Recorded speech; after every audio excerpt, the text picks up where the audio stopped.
बिस्मिल्लाहिर्रहमानिर्रहीम। मुंहिंजो नालो शाहिद अली खोखर आहे।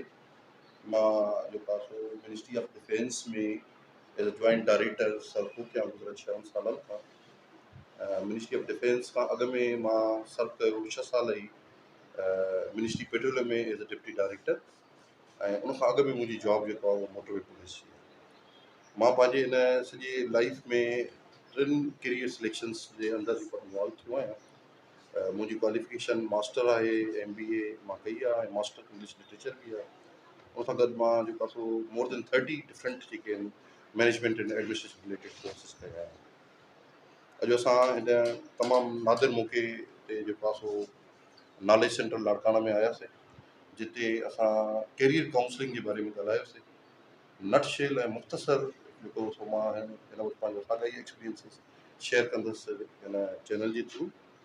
त असां वटि जेको सिंधी ॿारु आहे उहो पंहिंजे कैरियर खे प्रॉपरली यूटिलाइज़ छो नथो करे सघे, ऐं उनजे पुठियां बेसिक रीज़न्स छा आहिनि, ऐं उन्हनि खे हू कहिड़ी गाइडलाइंस खे एडॉप्ट कंदे उन कैरियर सिलेक्शन खे बेस्ट बणाए सघे।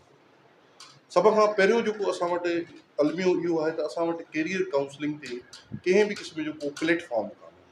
साईं मुख़्तियार समीर साहिब जी महिनत सां नॉलेज सेंटर पंहिंजूं काविशूं त यूज़ करे थो, बट उनजे बावजूदि जेको आहे सो को फॉर्मल इंस्टीट्यूट असांजे शहर लाड़काने जे अंदरि या सिंध जे अंदरि तमामु घटि आहिनि।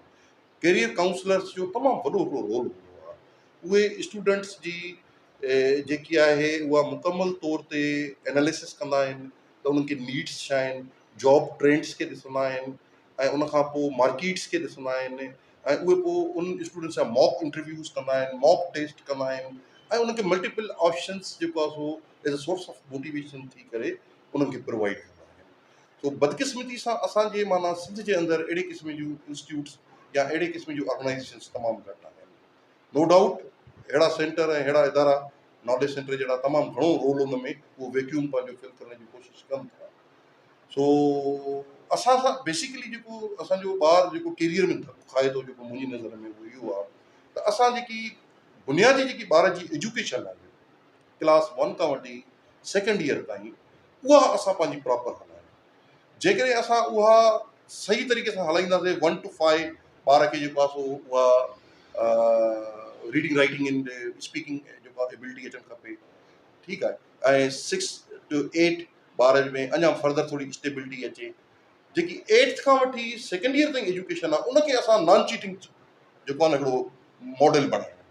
जेसिताईं असां पंहिंजी सिंध मां इहा कॉपी कल्चर ख़तमु न कंदासीं, असांजो ॿारु हर क़िस्म जे एग्ज़ाम में धकु खाईंदो। ऐं इहो ई रीज़न आहे मां हिन वक़्तु मिनिस्ट्री ऑफ डिफेंस में सर्व थो कयां।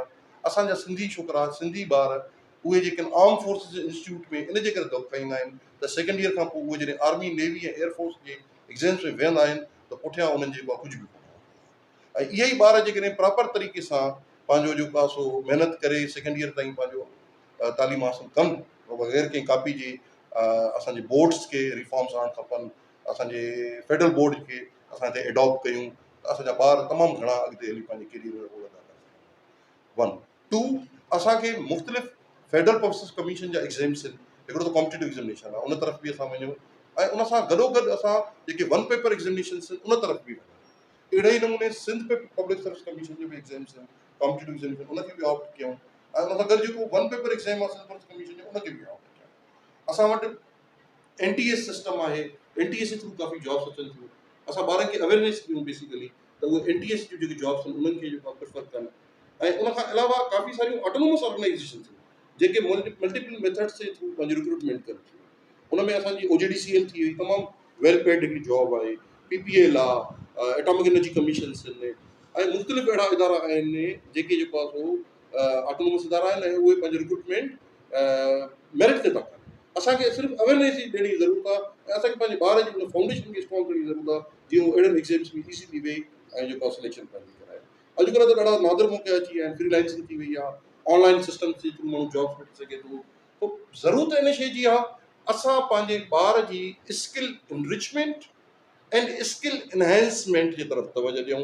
असांजो ॿारु यकीनन पंहिंजे कैरियर में जेको आहे कामयाबु थी वेंदो। हिन वक़्तु जेको वॾे में वॾो इशू इहो आहे त असांजा नौजवान जेके आहिनि उहे मुख़्तलिफ़ जॉब्स जे थ्रू तमामु सुठनि इदारनि में जॾहिं अचनि था त उहे जेको आहे सो उन इदारनि में या उन मुआशरे जे लाइ ठीकु तरह सां पंहिंजो सर्विसिस नथा ॾेई सघनि। सो सर्विस डिलीवरी जेकी आहे उहा असांजी ॾाढी पुअर आहे, जिन जे रिज़ल्ट में बेसिकली उहो जेको इम्पैक्ट आहे उन्हनि जी एजुकेशन जो या उन रिसोर्सिस जो जेको गवर्नमेंट फर्निश थी करे, उहो हिकिड़ो आम माण्हूअ ताईं उहो सर्विस डिलीवरी जो इम्पैक्ट असां वटि नथो पहुचे।